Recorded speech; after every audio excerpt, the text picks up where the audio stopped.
നിങ്ങൾ ഇന്ന് കാണാൻ പോകുന്നത് വിജയണ്ണന്റെ ഒരു ഫാമിലി അപരാധ പടമാണ്. അപരാധം എന്നൊക്കെ വെച്ചാൽ അണ്ണന്റെ കരിയറിൽ തന്നെ ഇത്രയും വെറുപ്പിക്കലായിട്ടുള്ള ഒരു ക്യാരക്ടർ ഇല്ല. അമ്മാതിരി വെറുപ്പിക്കലാണ് പടത്തിൽ. മുഖം പാത്ത് ഒരു കുലമകൾ വിട്ടുകൊള്ള കൊണ്ടുവരും സീതനം ഇത് പോരാഞ്ഞിട്ട് വെറുപ്പിക്കലിന് നാഷണൽ അവാർഡ് കിട്ടിയ രശ്മിയെ ഉണ്ട് ഇതിൽ. പടത്തിൽ ആവശ്യം പോലും ഇല്ലാത്ത ഒരു ക്യാരക്ടറിനെ എങ്ങനെ എടുത്ത് വെറുപ്പിക്കാം എന്നുള്ളതിന്റെ ഒരു മികച്ച എക്സാമ്പിൾ ആണ് രശ്മിക. ഒരു കുടുംബം, അവിടെ ഒരു മദറിലോ ഒരു ഫാദറിലോ, അവർക്ക് 3 മക്കൾ, ഒന്ന് വിജയണ്ണൻ, ഒന്നും പൊട്ടൻ, മറ്റത് അതിനേക്കാളും മികച്ച പൊട്ടൻ. അതിലൊരാൾക്ക് ഭാര്യയോട് ഇഷ്ടം, വേറൊരുത്തിന് ഭാര്യ വെച്ച് വേറൊരു സൈഡ് ചിക്കനോട് ഇഷ്ടം. ഇത് പോരാത്തതിന് ഒരു ഫാമിലി ഡോക്ടർ ആൻഡ് ഒരു കുക്കിംഗ് സ്പെഷ്യലിസ്റ്റ്. കുക്കിംഗ് പോയിട്ട് ബാക്കി എല്ലാ അപരാധങ്ങളും ചെയ്യുന്ന ഒരു പൊട്ടൻ. ഇവരെല്ലാവരും ഒരു വീട്ടിലാണ് താമസിക്കുന്നത്, അണ്ണൻ ഒഴിച്ച്. അപ്പോൾ കം ടു ദ സ്റ്റോറി. അണ്ണൻ ഒരു ട്രിപ്പിലാണ്. അത് എങ്ങോട്ടാണെന്ന് ചോദിച്ചാൽ അതറിയില്ല. ഫുൾ ടാങ്ക് പെട്രോൾ വണ്ടിയിൽ അടിച്ചുകൊണ്ട് അത് തീരുന്നത് വരെ അണ്ണൻ അലഞ്ഞു നടന്നു. അത് തീർന്നപ്പോൾ ഗ്രീൻ സ്ക്രീൻ ഇട്ട് നമ്മളെ വെറുപ്പിക്കാൻ തുടങ്ങി. അറ്റ് ലാസ്റ്റ് അമ്മ വിളിച്ചപ്പോൾ അണ്ണൻ ഓടി വീട്ടിൽ വന്നത് മാത്രമേ ഓർമ്മയുള്ളൂ. അത് കഴിഞ്ഞാൽ സ്ലോ മോഷൻ ഇട്ട് പാസത്തിന്റെ ഒരു പെരുമഴയായിരുന്നു. ഗേറ്റിന്റെ അവിടെ നിന്നും വീടിന്റെ വാതിൽ വരെ വരാൻ അരമണിക്കൂർ എടുത്തു. ഈ പടത്തിന് പാസത്തിന് മാത്രം പ്രത്യേകിച്ച് അവാർഡ് കൊടുക്കണം. അമ്മാതിരി പാസമാണ് പണി വെച്ചിരിക്കുന്നത്. അണ്ണൻ വീട്ടിൽ കാല് കുത്തിയതിനു ശേഷം നോർമലായിരുന്ന അണ്ണൻ നോർമലായിട്ട് പെരുമാറാൻ തുടങ്ങി. അതായത് വെറുപ്പിക്കൽ അൾട്രാ പ്രോ മാക്സ്. நான் 2 சென்டிமெண்ட் டைலாக் எப்படி மண்ண கவறேன் அப்படியே கண்ணை மூடிக்கிட்டு உங்க 2 பேரோட ரேஸ் ஓடுறதுக்கெல்லாம் நீங்க வரல. ഈ ഫാമിലിയിൽ ആരും അത്ര സിംഗിൾ അല്ല. അവരെ ഒരുമിപ്പിക്കാൻ വേണ്ടിയാണ് അണ്ണൻ ജോലിയും കളഞ്ഞ് ഇവിടെ വന്നത്. പക്ഷെ അണ്ണൻ അത്രയും കഷ്ടപ്പെട്ട് ഇവിടെ വന്നപ്പോൾ ഒരു പട്ടിക്കുഞ്ഞു പോലും തിരിഞ്ഞു നോക്കിയില്ല. എന്തിന് സ്വന്തം ചേട്ടന്റെ മോൾ ആരും അറിയാതെ സിഗരറ്റ് വലിക്കുന്നത് കണ്ട് അണ്ണൻ ചോദിച്ചപ്പോൾ ഇപ്പോൾ ആരായി അണ്ണൻ?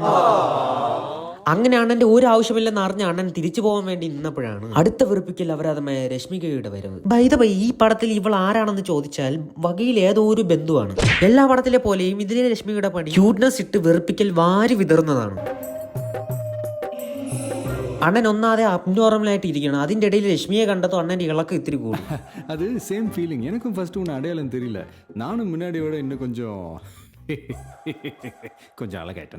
പക്ഷെ അണ്ണൻ എന്തോന്നൊക്കെ കാണിച്ചിട്ടും അവൾ അണ്ണനെ അടുപ്പിക്കില്ല. പക്ഷെ അണ്ണൻ അങ്ങനെ വെറുതെ വിടില്ല. അണ്ണൻ നെവർ ഗീവ് അപ്പിന്റെ ആളാണ്. അണ്ണൻ നേരെ പോയി ചേട്ടന്റെ ഭാര്യ അടുത്ത് പറയും ചേട്ടനെ അങ്ങ് ഡിവോഴ്സ് ചെയ്യും. ബട്ട് ആ പ്ലാൻ വർക്ക് ആവും. ആ ഒരൊറ്റ പ്ലാനിൽ രശ്മികയും ഫ്ലാറ്റ് ആവും. പിന്നെ അങ്ങോട്ട് ക്യൂട്ട്നെസിന്റെ വെറുപ്പിക്കലാണ്.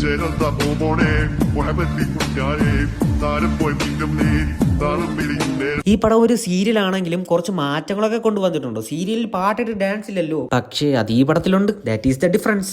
അങ്ങനെ അണ്ണന്റെ ഫാദർ 2 മക്കളും ഇതുവരെ മറച്ചു വെച്ച കൊണസകൾ അറിയും. അതോടെ നമ്മളെ അണ്ണനെ വാരിസാവാനുള്ള ചാൻസും കൂടി. ഇതൊക്കെ വെറുതെ കണ്ടു നിൽക്കാൻ എന്തിനോ വേണ്ടി ഒരു കൊണച്ച വില്ലൻ. സത്യം പറഞ്ഞാൽ ഒരു വേസ്റ്റഡ് ക്യാരക്ടറാണ് വില്ലന്റേത്. വേസ്റ്റ് എന്നൊക്കെ പറഞ്ഞാൽ ഇതിലും മികച്ച വേസ്റ്റ് ക്യാരക്ടർ അണ്ണന്റെ കരിയറിൽ തന്നെ ഇല്ല.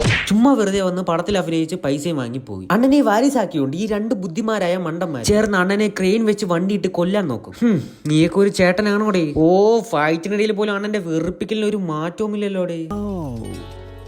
நான் ஒன்றும் பண்ணலன்னா அவன் தான் உடம்ப வச்சு ഞാൻ കയ്യിൽ അടിച്ചിട്ടാ. Look at the peoples. കയ്യിൽ അടിക്കാനുള്ള എല്ലാ സാമാനങ്ങളും ഉണ്ടായിട്ടും ഒരാളെ വട്ടത്തിൽ കിട്ടിയിട്ട് പോലും ചുമ്മാ നിന്ന് വീശിക്കൊണ്ടിരിക്കും. ഇവരാരും കാണാതെ പോകരുത്. ഇത് കഴിഞ്ഞ് അണ്ണന്റെ സ്ഥിര റെഫറൻസ് ബിഗിൽ, തെറി, മാസ്റ്റർ എല്ലാം ഉണ്ട്. എനിക്ക് എന്തോ അറിഞ്ഞൂടാ, ഇപ്പോഴത്തെ ട്രെൻഡ് ആണെന്ന് തോന്നുന്നു പടത്തിൽ അനാവശ്യമായി ക്യാമിയോകളെ കൊണ്ട് വരവ്. ഈ പടത്തിൽ ആ റോള് നമ്മുടെ SJ സൂര്യ അണ്ണനാണ്. വെറുതെ ഒരു ക്യാമിയോ പണ്ണൽ, അതും അണ്ണനെ പൊക്കിയടിക്കാൻ വേണ്ടി അങ്ങ് അമേരിക്കയിൽ നിന്ന് നാട്ടിലേക്ക് വന്നിട്ട് ജസ്റ്റ് ഒരു ദിവസം കൊണയടിച്ചിട്ട് പോകും. ഇതൊക്കെ പോട്ട് ക്ലൈമാക്സ് ഒക്കെ ആവുമ്പോൾ കരയണോ ചിരിക്കണോ അതോ തിയേറ്ററിൽ നിന്ന് എണീച്ച് പോണോ എന്നാണ് എനിക്ക് തോന്നുന്നത്. Emotional plus fight plus happiness plus വെറുപ്പിക്കൽ ഈസ് ഈക്വൽ ടു വാരിസ്.